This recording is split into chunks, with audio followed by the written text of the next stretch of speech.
మన భారతీయ పండుగల్లో ఎంతో ప్రాచుర్యం పొందిన వినాయక చవితి పండుగ మన దేశ వ్యాప్తంగా వైభవోపేతంగా జరుగుతుంది.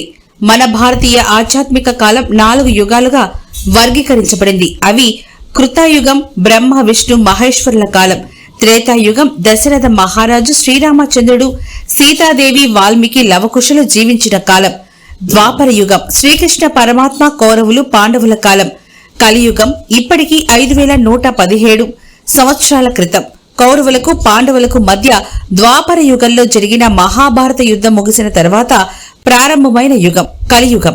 మన ధార్మిక గ్రంథాల ప్రకారం ప్రస్తుతం జరుగుతోంది కలియుగం. పార్వతీ పరమేశ్వరులకు వినాయకుడు పుట్టినరోజుని వినాయక చవితి పండుగగా జరుపుకోవడం పురాణాల కాలం నుంచి మన భారతదేశ వ్యాప్తంగా జరుపుకోవడం సాంప్రదాయంగా వస్తోంది. వరుసగా 11 రోజుల పాటు దేశవ్యాప్తంగా జరుపుకోవడం ఆనవాయితీ. గత సంవత్సరం వినాయక చవితి పండుగ నాడు కొండవీడిలోని హౌస్ గణేష్ పాడు గ్రామంలో ఉన్న కొండపైన ఇప్పటికీ 515 సంవత్సరాలకు పూర్వం క్రీస్తు శకం 1510లో విజయనగర సామ్రాజ్య చక్రవర్తి శ్రీకృష్ణ దేవరాయల వారు ప్రతిష్ఠించిన వినాయకుడి గుడి వద్ద దిగిన ఫోటో ఇది కావడం విశేషం. ప్రతి సంవత్సరం వినాయక చవితి ఉత్సవాలను ఈ గుడి వద్ద అంగరంగ వైభవంగా నిర్వహిస్తారు.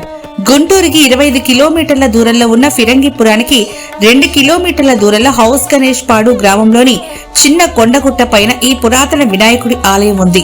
దీని ఎంతో ప్రాశస్త్యమైందిగా వర్ణిస్తుంటారు.